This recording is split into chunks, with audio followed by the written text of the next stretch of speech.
Alors, nous avons vu quels étaient les pouvoirs de l'empereur à Rome. Maintenant, je voudrais qu'on s'intéresse à l'Empire.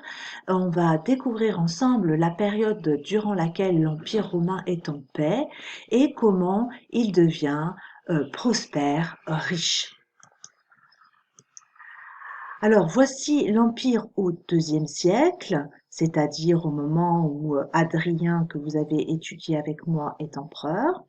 Et vous voyez ici donc cet immense territoire qui va de la Bretagne jusque l'Arabie et qui englobe toute la mer Méditerranéenne, hein. Donc tout cet ensemble pour les Romains, c'est comme un grand lac qui leur appartient. Nous pouvons voir que l'empire est protégé, il est en sécurité. Tout ce qui est en orange, c'est l'empire en sécurité. Aux endroits où il y a des risques d'invasion ou que des peuples barbares essayent donc de s'en prendre aux Romains, on a fortifié le limès avec des murs ou des fortifications, comme nous avons vu le mur d'Adrien. Et à l'intérieur, l'Empire est en paix. Bon, de temps en temps, il y a une petite révolte par-ci par-là, mais c'est rapidement étouffé. Alors, dans cet empire, nous voyons ici, dans les petits cartouches verts, les productions qui sont réalisées. On peut les classer. On voit que nous avons des productions agricoles, avec comme par exemple le vin, l'huile, le blé, que l'on retrouve encore ici, par exemple, ou le bois. Nous voyons aussi qu'on exploite les roches et les métaux du sous-sol. Voici les métaux en Espagne, la fabrication d'étain, puisqu'il y a une transformation de métaux en Bretagne. Et puis, on va avoir des mines aussi, des exploitations de marbre, qui est une roche qui, une fois qu'elle est polie, est magnifique avec des couleurs très originales. Nous avons aussi de l'artisanat. Par exemple, en Gaule, on nous indique des poteries ou encore ici, dans le sud de la Grèce. Vous voyez également qu'il y a des cartouches qui sont à l'extérieur de l'Empire, puisque les Romains font venir des produits qu'ils ne peuvent pas faire eux-mêmes, soit parce qu'ils n'existent pas chez eux, soit parce qu'ils ne savent pas les fabriquer. Donc, par exemple, ils font venir des fourrures, de l'or, de la soie, des épices, des pierres précieuses, des fauves, hein, des tigres, des lions. On verra avec le Colisée qu'on organise des jeux dans ces arènes où participent des bêtes sauvages. Et puis, un produit qui peut nous choquer, hein, parce que aujourd'hui c'est totalement interdit, des esclaves. Comme les Grecs, les Romains utilisent la force des esclaves pour faire certains travaux. Alors, comment circulent ces produits, ces marchandises? Vous voyez en rouge un réseau de voies terrestres, de routes que les Romains ont construit à travers tout l'Empire et qui permet d'acheminer jusque Rome une grande partie des produits. Et puis vous voyez aussi les lignes bleues, ce sont les produits qui vont circuler par bateau, hein, puisque Rome reçoit par bateau à son port qui s'appelle Ostie une grande partie des marchandises qu'elle va consommer.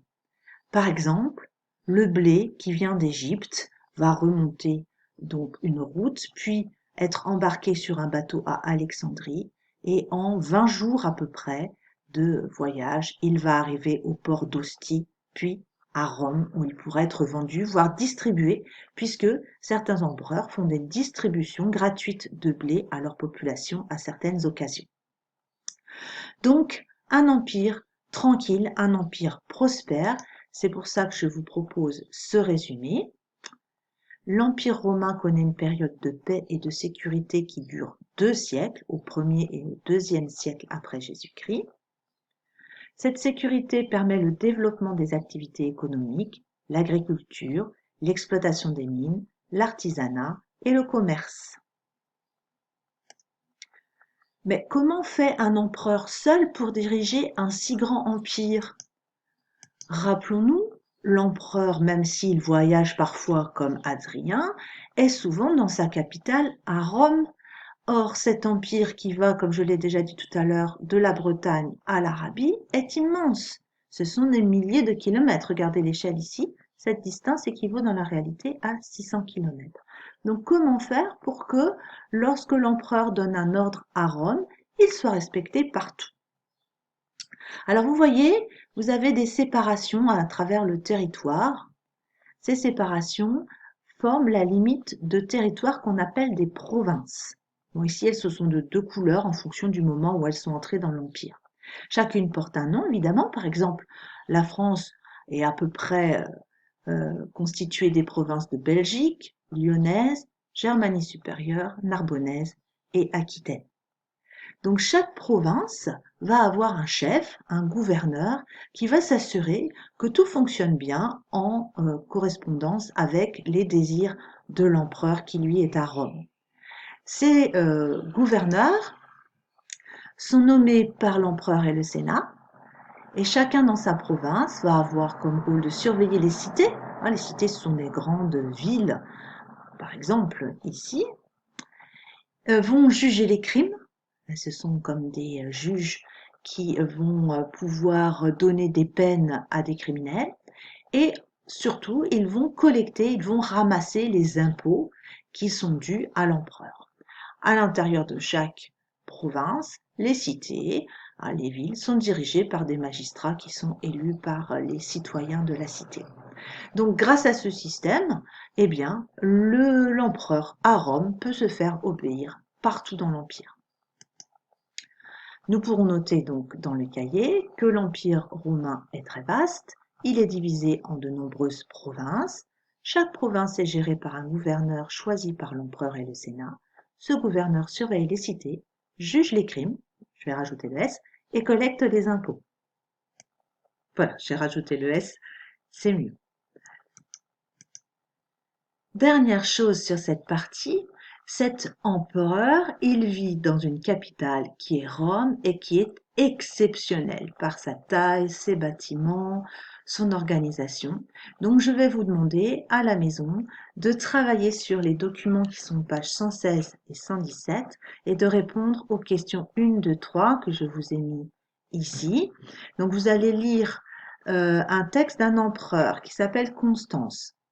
Au IVe siècle, l'empire est tellement grand qu'on l'a coupé en deux. Il y a un empereur qui vit dans la partie est et celui-ci, qui s'appelle Constance, c'est un nom de garçon à l'époque, va venir à Rome visiter. Vous devez dire quelle impression il a en visitant Rome. Ensuite, on va vous décrire son trajet à travers la ville et vous avez un plan avec des numéros. Vous allez relever les numéros des lieux qu'il a visités.